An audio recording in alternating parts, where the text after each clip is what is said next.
Hello everyone, welcome back to the Great Telco Debates. Hello, hello, hello, welcome back. We're going to start our afternoon sessions now, so please get your teas and coffees, make your way in from the break room area, find your place, take a seat, get your notebook out, phones on silent. Thank you very much.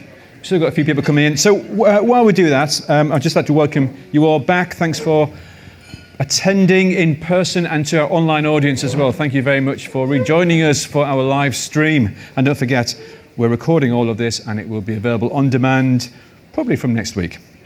We're going to show a quick reminder of our agenda as to where we are on the agenda. Obviously, half of that agenda is now gone. The agenda on the right is still to come.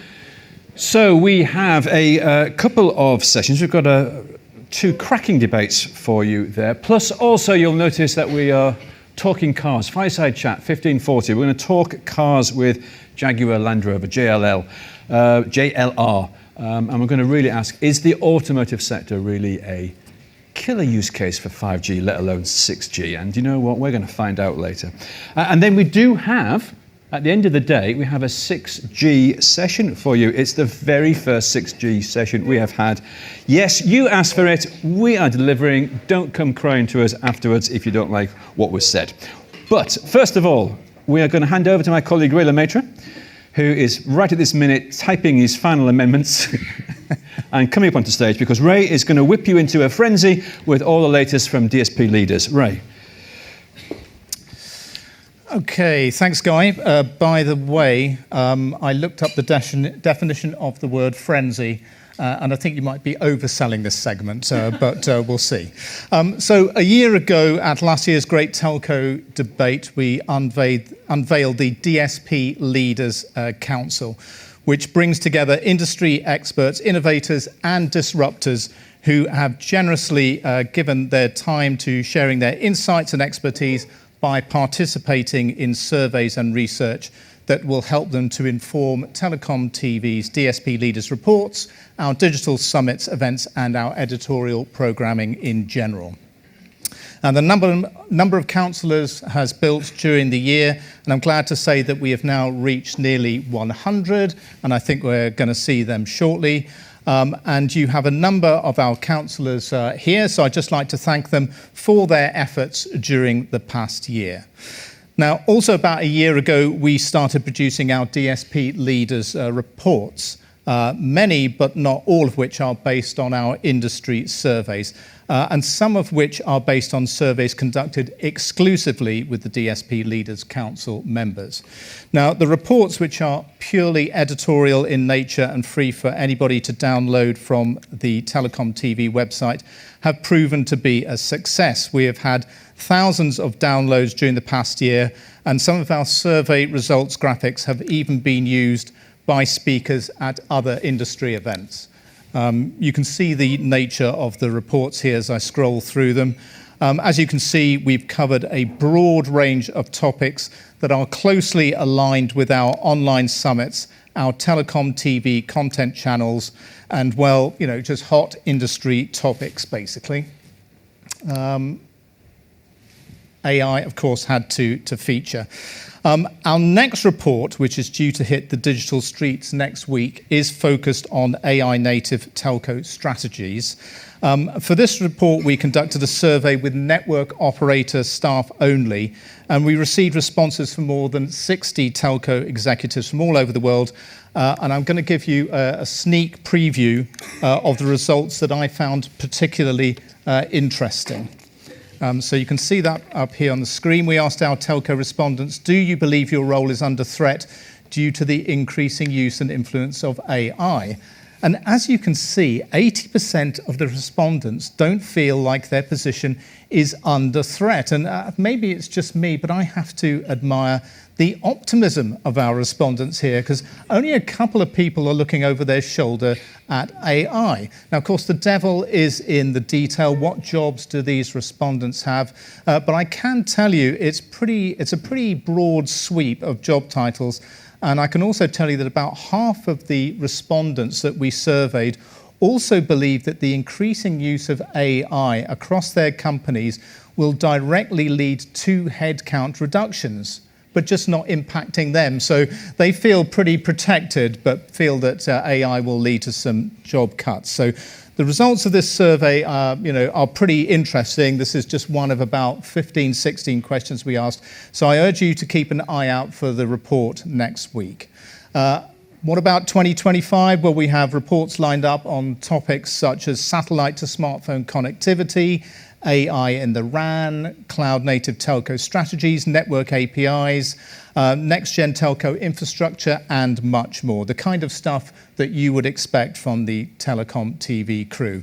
And of course, we're always open to feedback. So if there are any topics that you think that we should be covering in our reports in 2025 and beyond, then please do let us know. You know where to find us.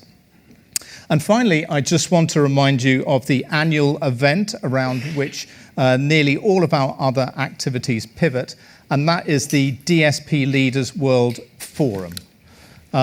In 2025, this will once again be held in Windsor, just west of Heathrow Airport, and it'll be held on the 3rd and 4th of July.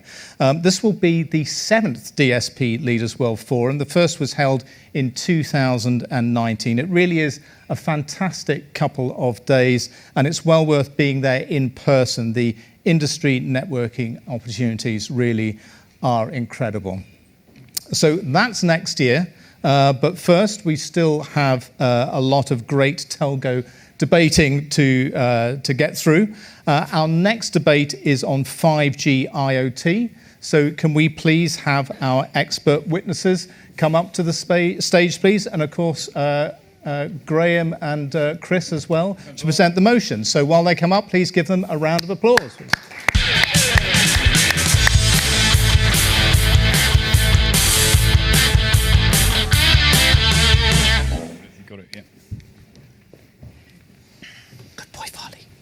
Okay, so I'm not sure that there's been an IoT-specific debate at the Great Telco debate before, but over the years, I've noticed particularly that we introduce one topic, and very often from the audience, the debate actually morphs around IoT. So this year, we've got this session, Will 5G Fuel the Renaissance of Telco IoT? We're going to find out what is the future for telco IoT after some mixed experiences from developing and delivering basic IoT connectivity. Is there a future for next generation telco IoT services? What do enterprises want from telco IoT, and how is this going to shape partnerships and the ecosystem? And also, what will be the impact of 5G RedCap? We're going to find out, hopefully, from during the course of the next hour or so. So we've got 4 witnesses here today. So as usual, we're going to hear from our witnesses first before we get to the motion. So our first witness is Sam Bao. He's Deputy Head of the UK unit at China Mobile International. Sam, 3 minutes is yours. Thank you, guys. Good afternoon. So from China Mobile, most of you should be aware of the company, but if you don't, just a couple of figures, so just for a context. So we have 1 billion subscribers. To date, over 1 billion IoT connectivities, and revenues 1 trillion RMB is about 100 billion pounds.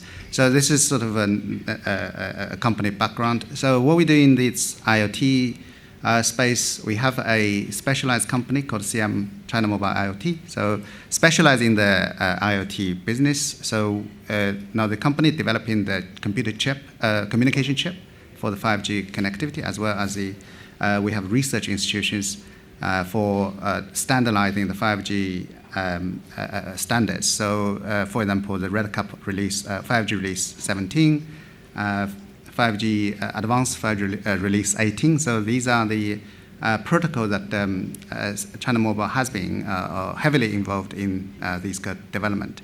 So together with this IoT company, as well as the deployment of the 5G base stations across country, we have many sort of applications have been deployed across the countries. So related to IoT, just a couple of examples, things like nearshore fish farms, power grid IoTs for the 5G for the power grid monitoring. So these sort of just a couple of very simple applications. So I'm representing from China Mobile International. What we hear today is trying to bridge those the tried and errors we have made in China and experiences in China, trying to bridge that to the community outside, as well as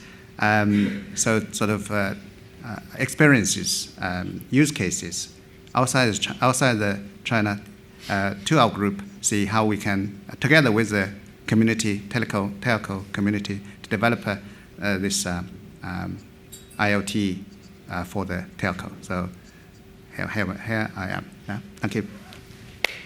Hey. Thank you very much, Sam. Our next expert witness is Sandeep Raithatha. He is Head of Strategy, Innovation and 5G IoT Market Development at VMO2 Business. So, Sandeep, the floor is yours. Great. So it's fantastic to see IoT really as a topic at the Great Telco Debate today. And with so much focus, we've had a whole discussion on artificial intelligence, APIs, platforms. IoT was often once hailed the next big thing, but sometimes it can be overshadowed. And so I think it's first really key we reflect on where we've got to IoT as well. And so let's be honest, those of us who have been in the industry for a while must all remember those bold predictions of those 50 billion devices connected by 2020. I'm sure some of you can remember that. And reflecting on that with any new technology and any new trend, there's always high expectations. But in reality, as an industry, we've not seen those billions of devices connected to date yet. But I think when you reflect on the evolution of M2M to complex IoT solutions and ecosystems, in my view, there's still some impressive work that's been done over the last 5 or 10 years. And so let me share a little bit about what Virgin Media has been doing as well. So at Virgin Media O2, we've made some investments to enable IoT at scale. That includes rolling out LTM to 95% of our population coverage. So that enables IoT across the country. We've also been connecting millions of smart meters and really helping make a difference to how you consume your energy at home. To then working with a whole range of sectors, whether that's transport or healthcare, helping organizations operate more efficiently and effectively by gathering data, analyzing that data, and then making critical actions. But I think it's really important to take all those lessons learned and the challenges we've had with IoT and looking ahead. And whilst 5G standalone can present some really interesting, innovative opportunities, it's really critical we learn from the past as well. I think there might be opportunities with things like network slicing and transformative use cases where you could take broadcast video quality, streaming those at live events and busy environments, or the evolution of 5G with 5G RedCap and a range of new devices and sensors that will come online, whether that's industrial sensors, video surveillance, or smart wearables as well. But when you think about the technology, it's really important to understand the end-to-end solution. And it's just no longer about connectivity, but it's about the entire ecosystem. And when you reflect back on IoT to date, one of the challenges has been that fragmentation in the network. And that fragmentation has caused challenges. If you think about the availability of IoT devices and in turn the cost of those devices, it makes it really tricky for large businesses to deploy IoT at scale. So we've got to really learn from that as well. And then when I reflect working closely with enterprises, customers are really looking for a solution that seamlessly integrates into their operations, delivers real, true, actionable insights, and addresses very unique operational challenges as well. So I think to conclude, I believe there is a future in IoT, but only if we redefine this evolving ecosystem and really focus on value-driven solutions. I think there's an opportunity when the time is right to leverage that 5G innovation, whether it's network slicing and 5G RedCap, which I'm sure we'll debate, and break through those traditional boundaries and get the industry working better together to help drive transformational growth for the industries worldwide.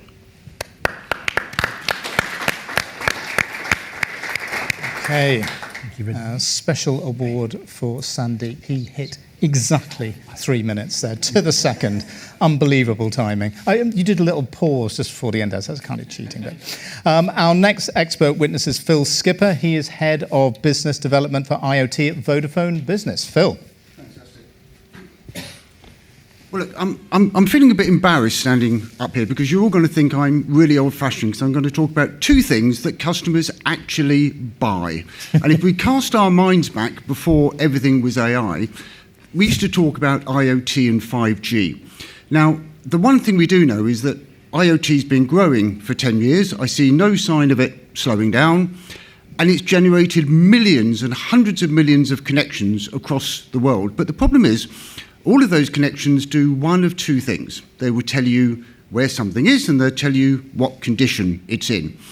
And all of the thousands of use cases that have actually been built around IoT do one or the other, or a combination of the two. So, asset tracking, where is your thing? Preventative maintenance, what's the state of your thing? And vehicle telematics is simply, where is it and what's the state? Round the corner comes 5G. 5G gives us low latency, high bandwidth, and that enables you to actually start to properly control things. And I think this is the key part. So we've already seen connected planes, trains, cars, cranes, airships, we've done boats.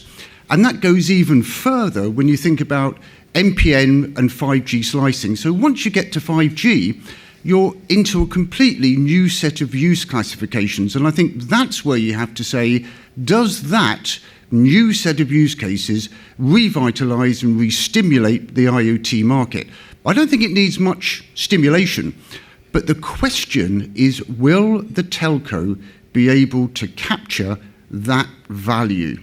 So we're now talking about much more critical services based on networks, things like signalling, traffic controls, autonomous cars, goodness knows what, perhaps sort of flying taxis. But the question is, will they capture that value in terms of the things that 5G and IoT can now do, or will they just let that value dissipate in exchange for lowering the barriers to adoption and getting more immediate value and volume out of 5G? That is the dilemma. 5G plus IoT, more value, or dissipate to actually make sure that you get faster volume adoption on your networks. That's the challenge, and I think that's a good topic for debate. So thank you very much. I've got 35 seconds to spare. Thank you.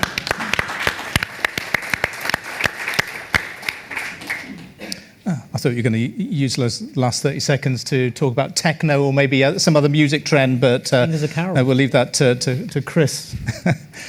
Great, thank you very much, Phil. Our final witness is Itsuma Tanaka. He is President and CEO of Docomo Communications Laboratories Europe. Itsuma?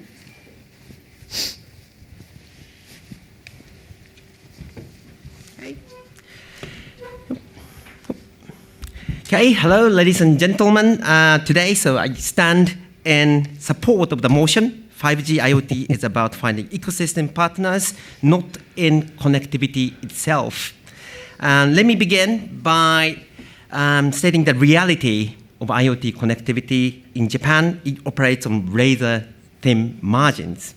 Okay? So connectivity alone is not a sustainable business. That's what we found.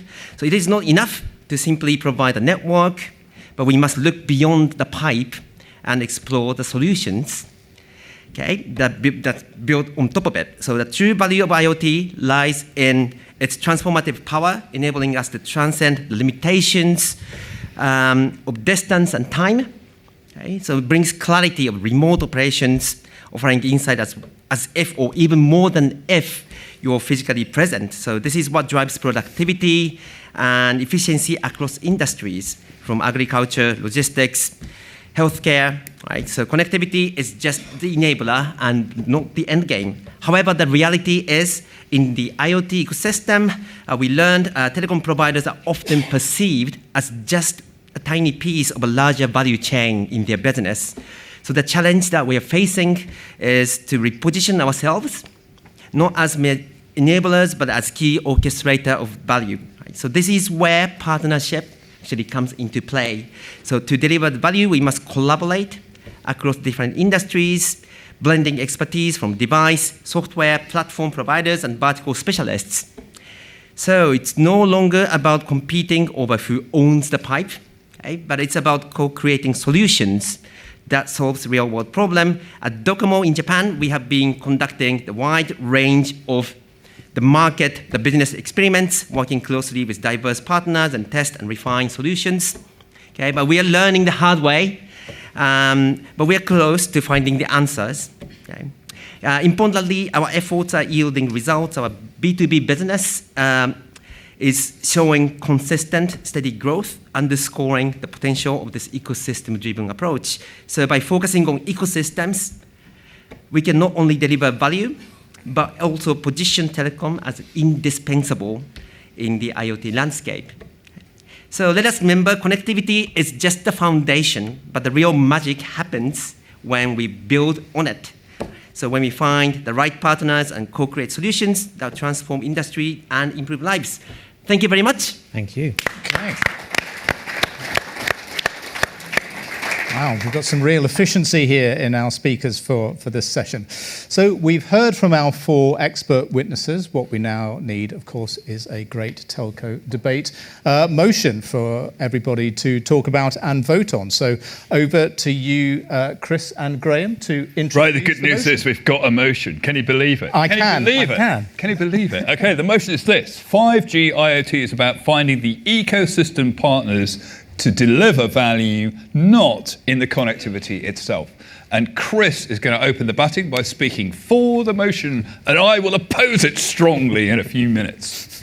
Thank you, Graham, and thank you, witnesses. And we did have our IT debate several times previously within the Great Telco debate.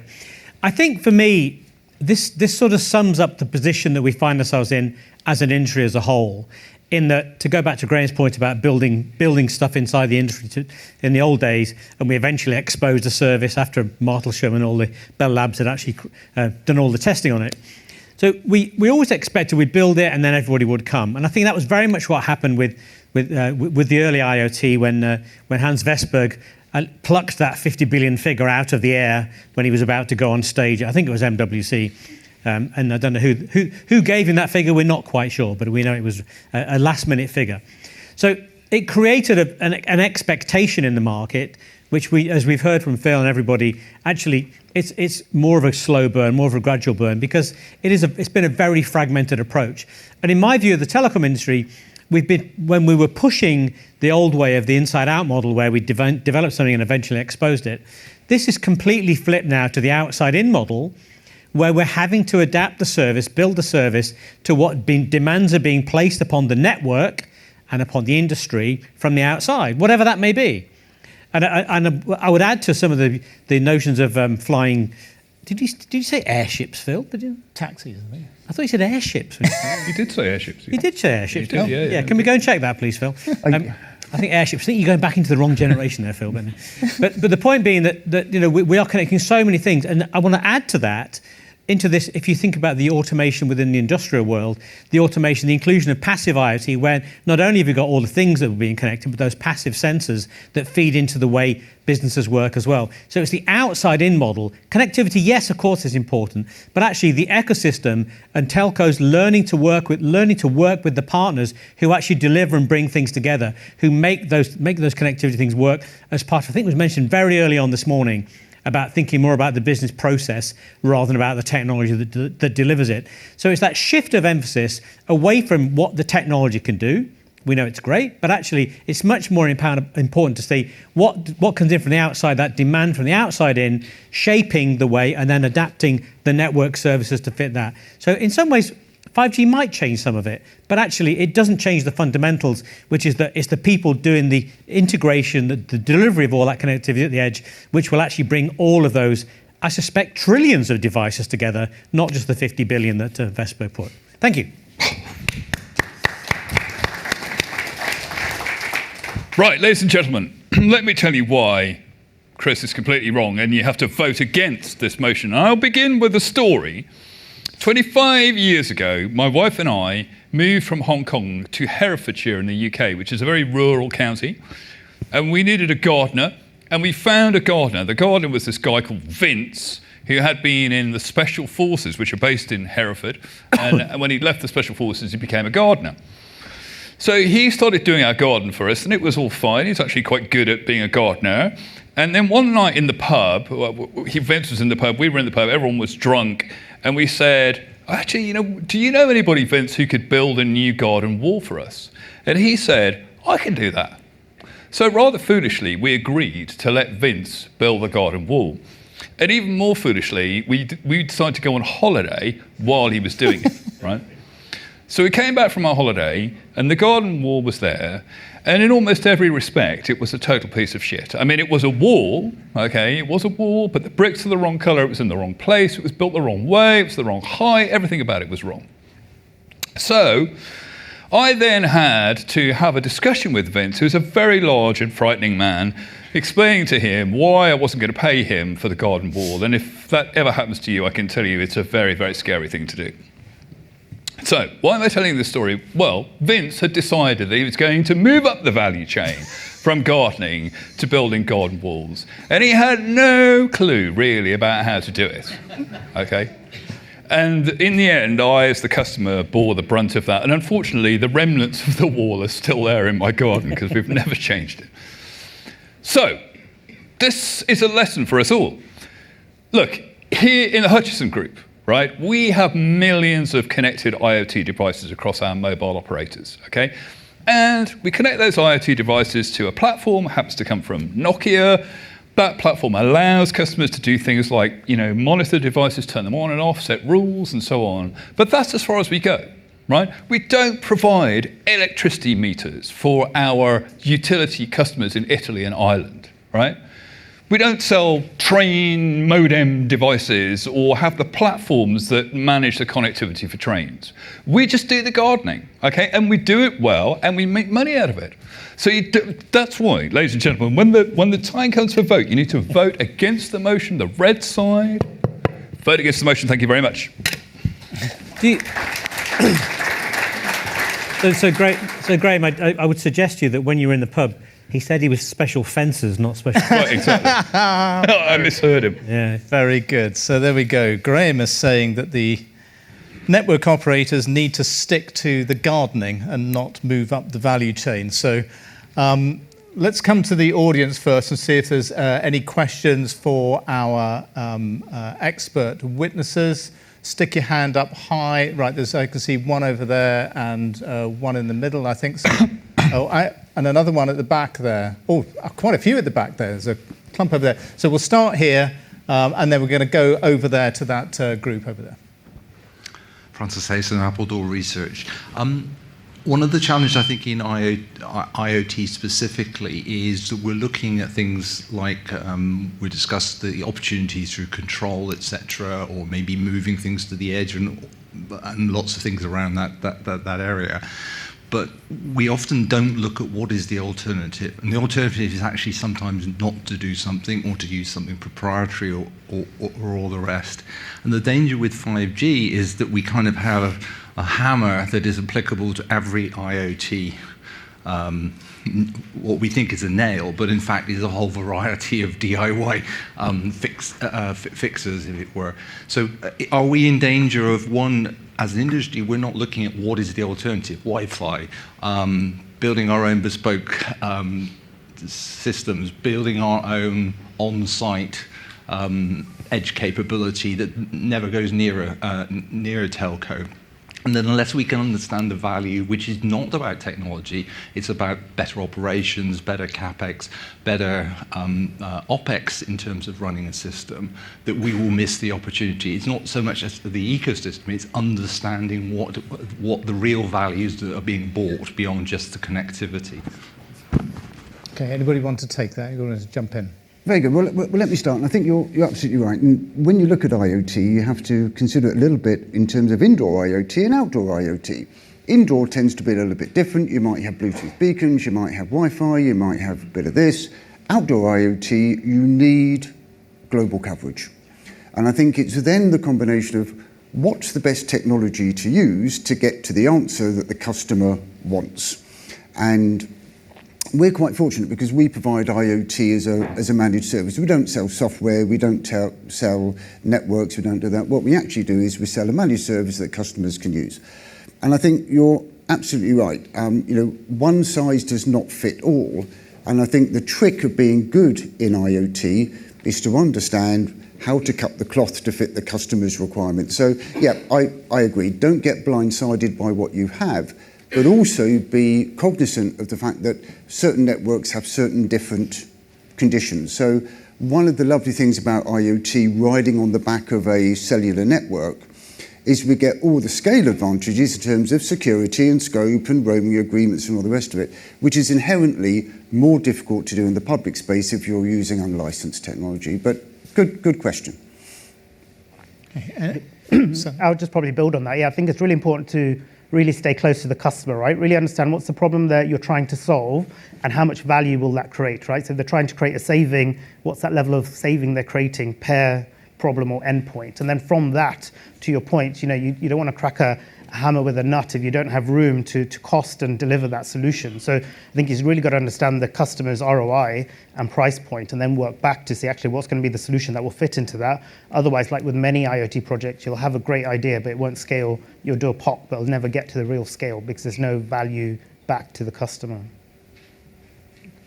Okay, I have slightly different angles. I think end of the day, the application which is needs to be used, 5G or not, is really depend on the customer.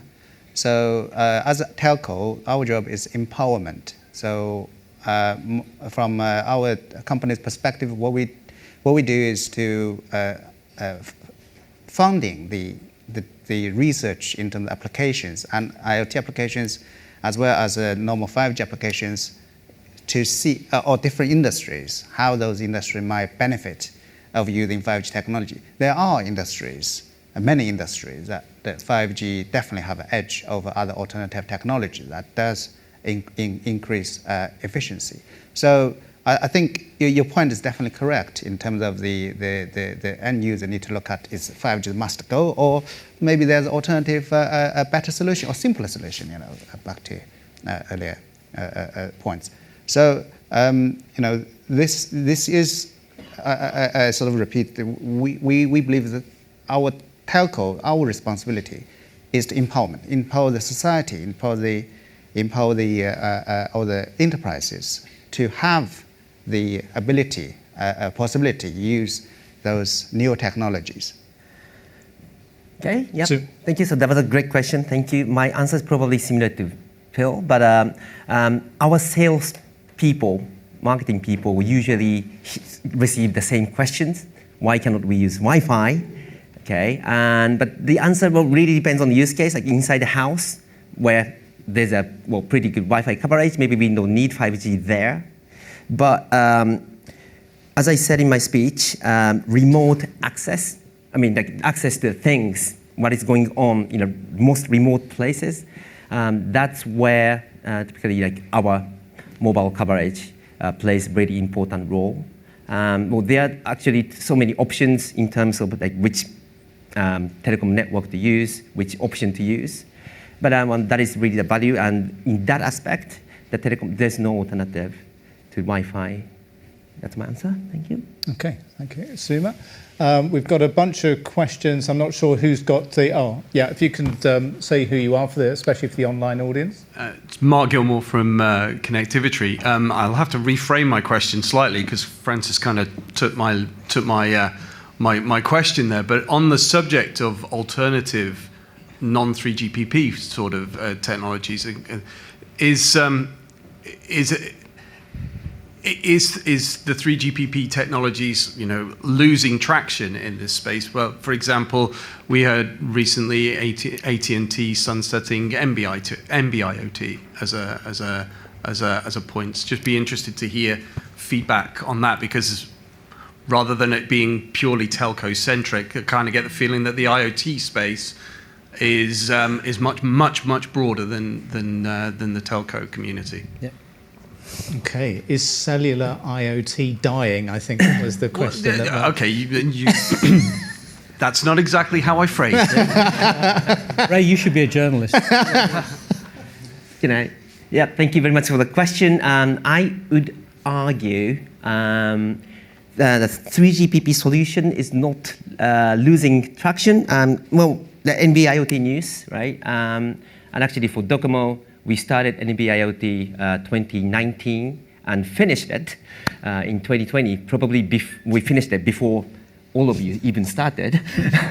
But it's not about, we are not interested in 3GPP solutions. 3GPP has lots of solutions, lots of different options, and we just narrowing down the portfolio. But the importance of a 3GPP solution doesn't change. like if we want to cover again like really wide area, rural area, we still need the 3GPP solution. Yeah, and I think if I sort of step in, I think it's not what it does, it's how you're going to use it. So the reason that we find licensed technology works for our customers is you take out the unpredictability of the network in the middle. So if you're using Wi-Fi, you've got no idea if that customer is going to change their Wi-Fi provider or something else. So you're always at risk that that connection may become disconnected for something totally outside of your control. And what we find is when we're using licensed technologies particularly, customers love it because they can provision in an identical way anywhere on the planet. And that's one of the great advantages of it. So it's not what it is, whether it's 3GPP or it's unlicensed, whatever. Does it deliver the capability that the customer wants? So for things like medical devices, they just love it. You plug it in, it connects. If it can't connect on 4G, it will fall back onto NB-IoT, but you don't need to get involved in the middle. And I think that's the bit we get obsessed about what it is as opposed to how our customers use it. I think that's where you can pinpoint the value and choose the right technology. Licensed is not right for everything, but it's right for many, many things, and that market in itself is very valuable and worth going after. And very, if I just may add one thing, which I didn't mean to say, Matt Hatton from Transform Insights, who I know Phil works with on very, very focused on the IoT world. I think about 10% of the connections today are actually cellular. So there is not, but it is growing. Just to go back to it is actually growing. It's not. But I think the other question is then about the cost of the devices, and which we've come across many times, that if the cost of getting a device connected with 5G is too much, it tends to be ruled out. So I think that there is always a cost, especially when we're working in the industrial automation side. Okay. Unless there's any more comments to that question, we can move on to the next one. Right, just a quick one from me. So in Austria, where we have a telco which has a 4G and a 5G network, we also have a LoRaWAN network, and which is not 3GPP, it's a whole different thing. And a lot of the use cases that, well, customers kind of come with us. They don't really give a monkeys about how we connect things up. They don't understand how all these things work, but they just go, I want to connect up in this particular case, snow making machines at ski resorts. Excellent. Right? Yeah. And actually, when you look at it, the best way of doing that is with the LoRaWAN network, because if you want to guarantee connectivity in a ski resort, it's quite expensive. You have to build more infrastructure, and that's very expensive, and it just completely blows the business case. So the customer just is expecting a very small amount of money per snow-making machine that he's going to have to pay, right? And the way that you get inside that envelope is through LoRaWAN, not through 4G or 5G. Okay, so still a lot of connectivity chat here rather than the ecosystem or 5G and what that might do. But let's come to the next question. I'll have a go at that then. Dean Bubbly. So with 5G and some of the stuff that Phil was talking about things like network slicing and service level guarantees and so on, the ability to deliver control rather than just get information. Presumably that fits in with the concept of 5G and reliability. Part of the word reliability is liability. And is the determinant here about the operator versus the ecosystem who it is who's going to take that liability if something goes wrong? Yeah, so if it's an excavator which could injure a worker, or it could be a healthcare device or whatever else, is the ecosystem a way for the operators, the telcos, to let someone else deal with the nasty letters from the lawyers when something goes wrong? Yeah. What a good question. And I think this then comes down, and it becomes sort of really complex about, ultimately whose fault it is. But I think the nub of your question is actually the fact that if you're going to do this type of stuff, you have to do it consistently. And I think one of the challenges is, and I look at it in the more extreme cases, if it's on my own network, I happen to think our networks are quite good, there's more control over it. The problem is, what happens if you're offering a slice on somebody else's network? So we talk sort of glibly about sort of ecosystems and all the rest of it. There's a huge piece of work to be done to make sure that a slice on network A looks like and operates like a slice on network B, even though they may be on different sides of the planet.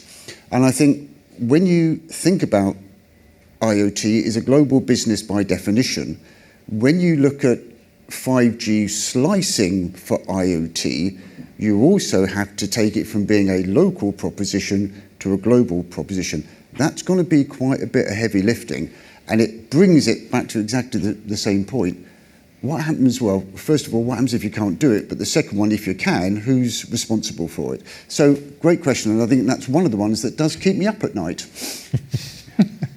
Yeah, happy to build on that as well. So, as you said, I think 5G slicing is still in its infancy, right? I think everyone's done the odd trial, the proof of concept or pilot, and there is those questions asked, and it's the same question I think about is the liability or risk.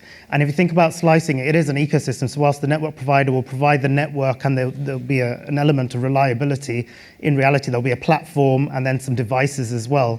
And I think it'll come to the question of, right, who's going to be the prime and manage that end-to-end solution, and then how will those risks flow down to the different partners in that value chain as well. And so I think over the coming year, a number of trials and proof of concepts that we're all working on will start to demonstrate the value and iron out or flag those issues, and then we've got to find a solution to them for sure. Right. Yep. Yeah, that's an excellent question. Thank you. Yes. So reliability has like lots of different aspects, right? So it's all about could be about the QoS, whether it's guaranteed or not, or general availability of connectivity and so many different aspects. But for sure, the resiliency or the availability of the network, 24/7, zero outage, that's very important. And I think we are. Well, technically, we're still working on this. 3GPPs have been a lot of discussion on this recently as well. So but you all come, and like there are already new pieces of technology, like time-sensitive network, make sure we ensure the quality of service, the quality of service is there. So I think they are coming. It's quite promising as well. We hear a lot of requirements from the industry. And as for whose fault is it? From customer point of view, probably they don't care. I mean, like if we are, Docomo is the one selling the solution, they point at us, right? And we simply apologize. But then behind, there are a lot of finger pointing, maybe to the vendors and device manufacturer. I don't know, it depends on what's the problem, but but since we are selling the solutions upfront, we're the one, the telecom is the one who needs to manage the customer relations. But yeah, hope that answers your question. Okay. Can I just chip in? Oh, sorry. Go, Sam, go for it. Expand a little bit on that. The telco worked in both telco and IT industry. So, a telco's built for resiliency and reliability. So that's throughout the history of the telco businesses. Relatively speaking, the IT industry is sort of try and error, go to market first, and we fix it with new releases. So sort of different mentality. In the telco, especially mobile core networks, there's lots of resiliency and backups and sort of built in. If you look at if any network sort of have a major outbreak, there'll be news all over the place. Obviously, that's so crucial infrastructure services for everybody. We don't see that much, so that's sort of another evidence that telco is fairly good at building a very resilient network. Now, with the network slicing, 5G and 5G private networks are going to be independent networks that those situations may happen. So one of our experiences of a real case sort of deployment, what we did is to have sort of monitoring, both active and passive monitoring. We have probes around the network, simulate the applications, how they're sending the traffic through to the server. So if there's any issues, red alarms, we will, as a network, we immediately know. Apart from the normal sort of network monitoring, we know that it's network fault or the applications. So there's various techniques to separating those responsibilities, whether it's the network operator or the application providers. So that's my sort of input. Okay. And Graham, you wanted to come in? Yeah, so just coming back to your point, Dean, when we sign contracts with customers, for example, in private 5G networks where we are connecting up a container port, for example, and everybody knows if our network goes down, the port stops, right? So we'll have an SLA and we'll have penalties if we don't meet the SLA. But what we won't do normally, or we've never done it anyway so far, is we won't accept liquidated damages. So we won't, in other words, we won't compensate the customer for all of the losses of their entire business of the port going down. And sometimes customers say to us, well, why won't you do that? Like why won't you actually step up to the responsibility? You're on line, by the way. Oh, sorry, yes. And the simple answer is, well, the price, if you want us to do that, the price is that, okay? If you don't want us to do that, the price is this. No, you choose. You choose which one you want. And of course, they always choose the lower price, right? So it comes down to what's in the contracts at the end of the day, but it's a nice idea, but people don't want to pay for it. Mm-hmm. Okay. I think we had another couple of still a few questions over there, and I do want, at some point here also want to touch on whether the IoT sector needs a renaissance or whether it's perfectly great by itself. Is everybody making a whole load of money? Does it need to have a fire lit under it? But let's get the next question first. Right. I mean, actually, it is very much related to what you just said, and I'm bringing back to the motion here.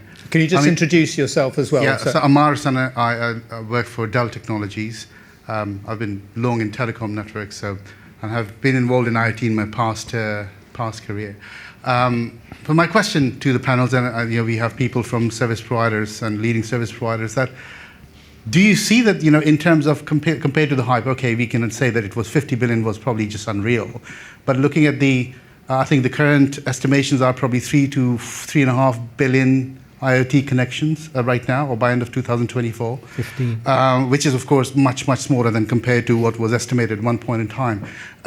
But the reason why we are not there is it just because it was hype. Actually, or was there some limitations in the 4G network, in the 3G network, or perhaps the legislation or whatever that was not allowing us to reach to a higher level, and more connections globally. And will that be resolved by 5G? So I'm really curious to know what's your view based on your business and experience.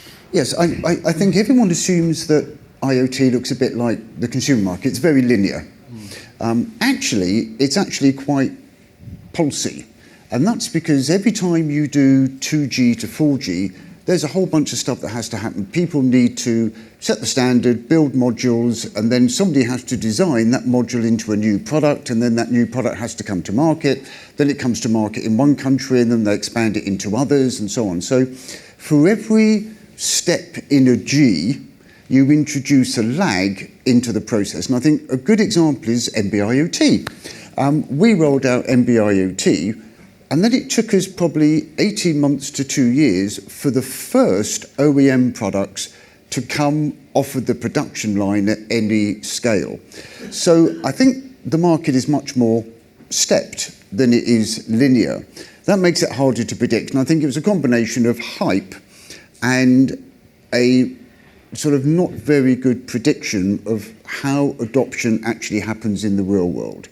I think we're just about to see the same with 5G and 5G RedCap and all the rest of it. The standard is out, but the delay between signing off on the standard and kit coming to market is actually quite long.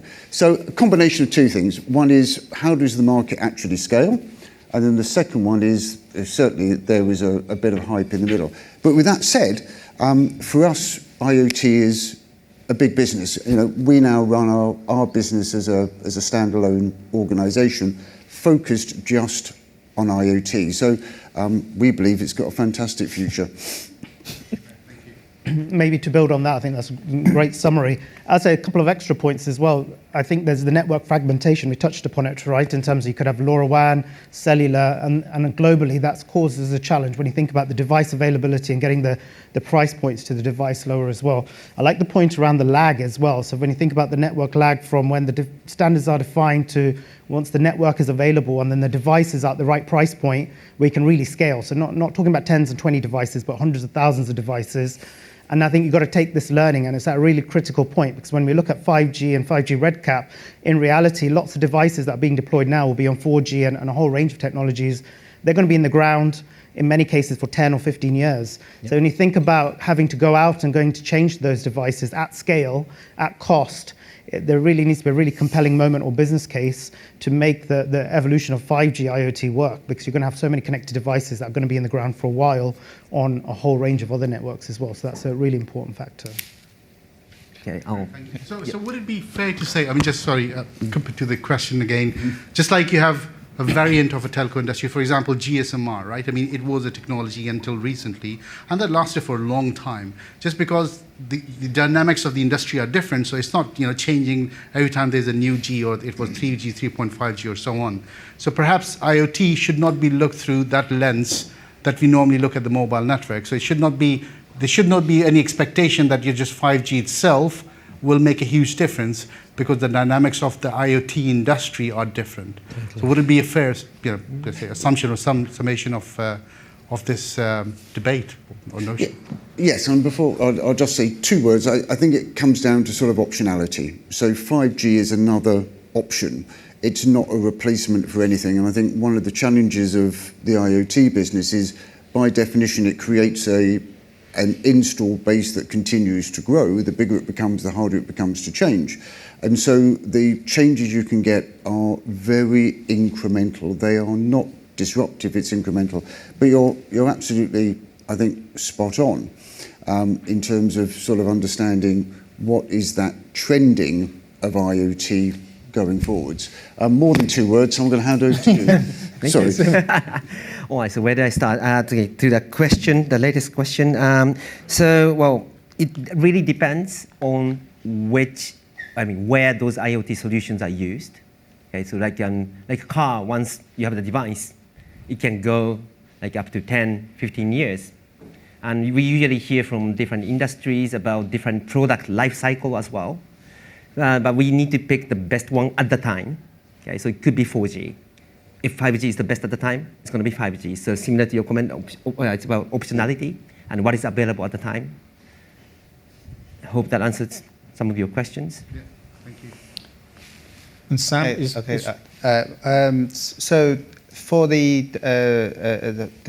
think for the technology-wise, 5G for the IoT connectivity for telco perspective, I think we're offering with, especially the 5G RedCap, we probably can come up later, is to offer more choices for the industries to have IoT connections. Previously we have LTM, NB-IoT, or other different connected connection technologies. Now they all have slightly different sort of purposes, slightly different user scenarios. One would be more suitable than others for certain applications. So this is what telcos do. Now, as general, IoT business sort of didn't sort of fly as we all sort of expected.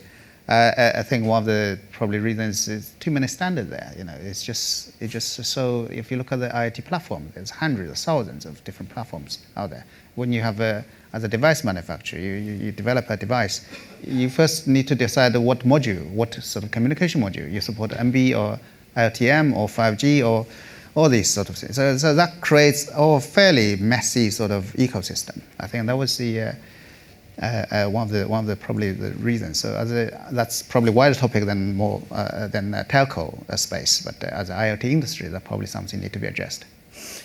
So if I can just ask, is 5G RedCap? There's a lot of excitement about 5G RedCap now.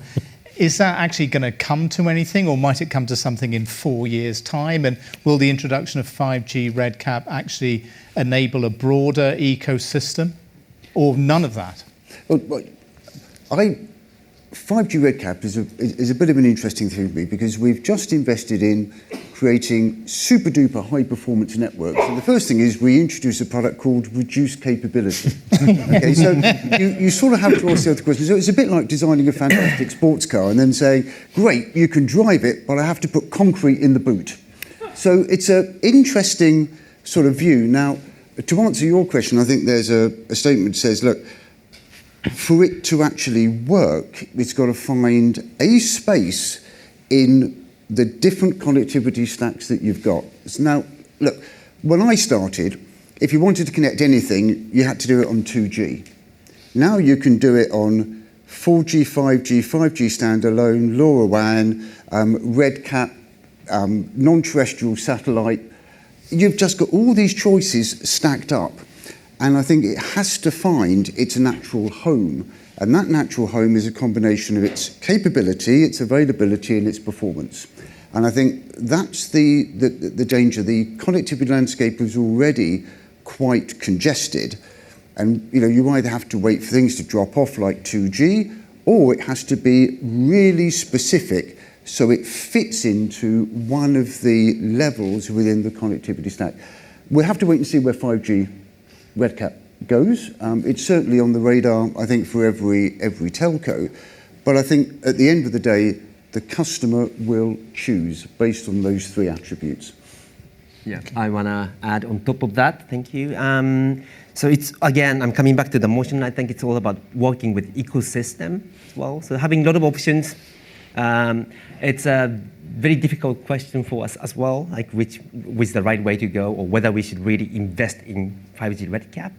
But it really depends on whether we can find the promising business case together with those industries which request specifics from 5G RedCap, which I cannot tell you what it is now, but I think that's the most important thing. So we don't want to do what we don't want to repeat is that more product out, right? Like we have RedCap, use this. Probably doesn't fly, but we need to fully understand what's it's going to come in the market.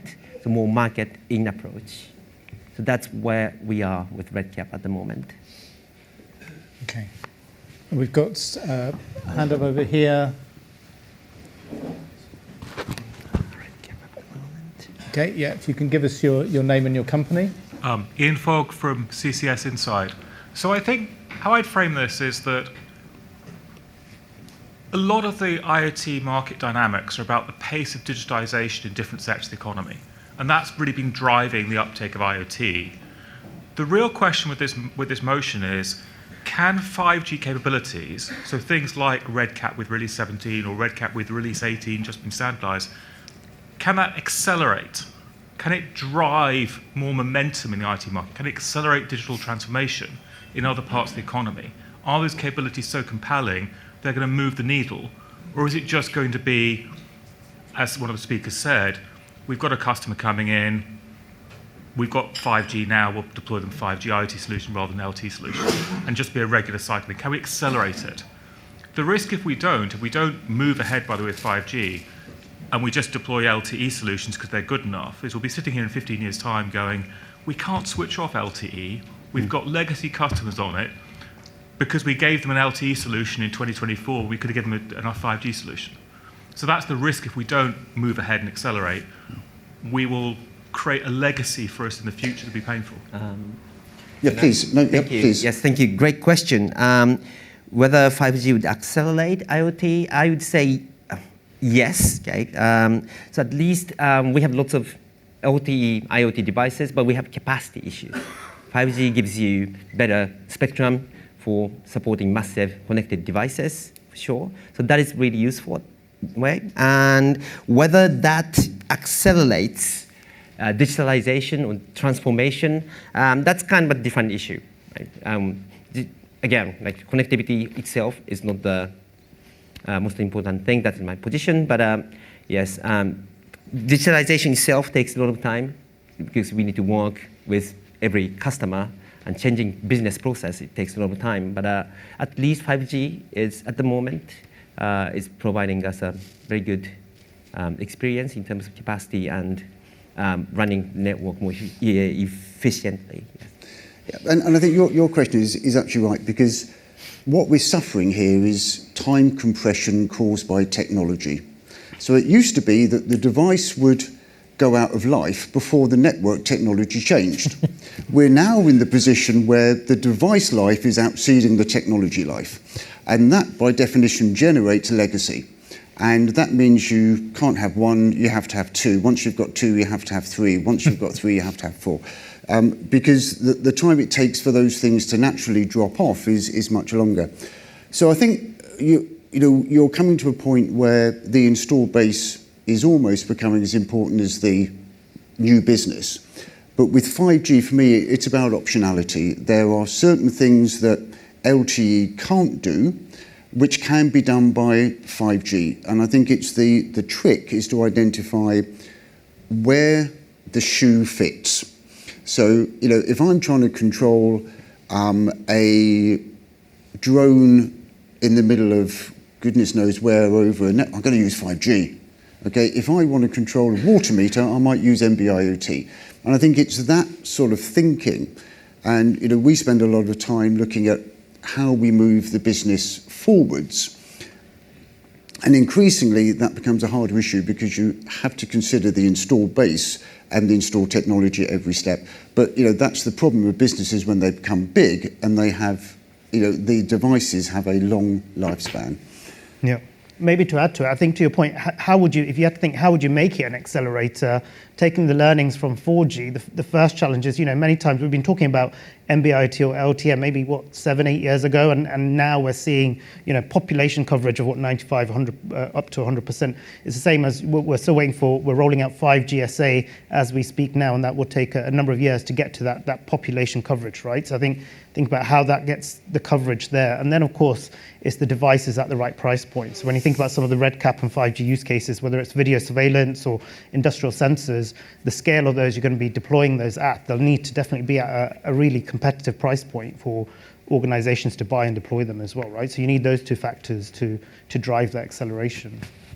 Yeah. So adding on the RedCap, I think one of the obviously the main incentive for this RedCap, as Phil points out, why would we reduce those capabilities once 5G just deployed? The obvious incentive is the cost, not only for the telcos, but also for the devices. That's an important part. The ecosystem, a whole lot of device manufacturers relying on that cost. So certain cost reduction, certain costs may introduce certain solutions become viable. So that's probably one of the more incentive for the RedCap. So from China Mobile's perspective, we are deploying RedCaps. The plan is for 2024. We have 337 cities in China to be covered. That's more or less all the cities. Also our research development company working with the industries have this relatively cost-effective chips, communication chips for this RedCap to supporting. That enables, again, back to my earlier point, is give them the industry, give the users choices, additional choices for their applications. Okay. Yeah, there's a question at the back there. I think there's one there as well. There's one there. Oh, sorry. I'm sorry. You're right in the lights, and I didn't see. Sorry. Here next. No, I'm sorry. Go to the guy over there because I forgot my question. Sorry. Come back to me and I'll remember it. Okay, right, we'll make this a quick one because it'll have to be two really short questions in I was going to say, time. I'll talk really slowly so you have time to remember the question. Okay, I'll go fast. So this is Charlie Ashton from Napatech. I think one of the key questions here is it needs to be about use cases, right? So we all agreed that there's a subset of the whole universe of IoT applications that subset actually requires, cellular connectivity or telco IoT. So I think then the question is, okay, out of those applications, what use cases actually need 5G as opposed to 4G or even 2G? I mean, we just heard drones as one specific use case there. What are some of the others that need the features that 5G can deliver? Okay, great question. If we can get a couple of quick fire answers so we can come back here. Right, I'll give you two. I think anything that requires control, including something like augmented reality. Augmented reality is simply a control problem. So I think those things where you have to connect the hand and the brain, that's going to be something you'll do with 5G. Robotics, AVR, all of that type of stuff, control applications. I named two. One is Internet of Vehicles or the automatic cars. Later on, it's going to be has to be powered by 5G, the high bandwidth, low latency stuff. The other one is in the I think it's going to be standardized as passive IoT, where you have a very no battery powered sensors will be deployed everywhere, be able to communicate with 5G network. Features for 5G, well, typically what we are selling, what's selling mostly in Japan is like bandwidth heavy solutions, like especially video and like surveillance cameras, so kind of type of solution, plus together with like data analysis. So that's something 5G helps a lot. Yeah, okay. That's fine. Okay, great, thank you. Make it a quick question. What percentage of telco revenue from IoT will come from non-connectivity sources in the next 5 years? Oh, great question. Who wants to go first? Well, I will answer the problem as my IoT business, and the answer is very little, because we focus on hyperscaling just the connectivity element. So the way we've structured ourselves is we are the connectivity house. On top of that, there are parts and other parts of our business that do mobile private networks, edge, 5G standalone, and on top of that, we stand our vertical solution companies. So for us, our focus is purely about hyperscaling IoT connectivity to more customers in more countries on more networks than anyone else. So it's pretty small for my particular business. Okay. For us, sorry, I cannot really tell you exactly how much percent, but our main target is not just selling connectivity, but create values using those solutions together. So that will be the key focus, and at least we're showing steady growth in that area, so that will come. Yeah, just to build on that, I think it depends on the organization and the ambition as well. But yeah, very similar, providing connectivity at scale, both through multiple channels, providing it to wholesalers and specialist solution providers. So it's very small as well. We build on the connectivity mainly, like Phil was saying. Mainly, we empower, we put money in terms of encourage the industry to build different solutions based on 5G. But mainly, really on the connectivity side is what we trying to sell. Then applications there are some, but isn't very big. Okay. All right. Well, I think at this point we will need to move away from the questions and come back to the motion and have a vote. So here is a reminder of the motion. 5G IoT is about finding the ecosystem partners to deliver the value, not in the connectivity itself. So remember with your voting paddles, if you're voting for that motion, it's green forward. If you're voting against that motion, it's the red. So let's get the vote now. Okay. I reckon this is about 75% for and 25% against. So it is, the motion is carried.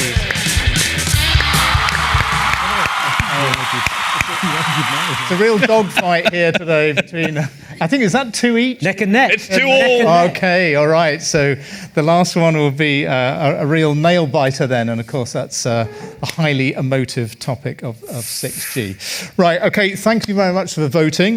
Thanks to everybody. It's coffee time again, or tea, if you prefer. Tea, I think. The break will be about 30 minutes. See you back here at about 3:40, 20 to 4. But in the meantime, a round of applause for our speakers, please. Thank you very much.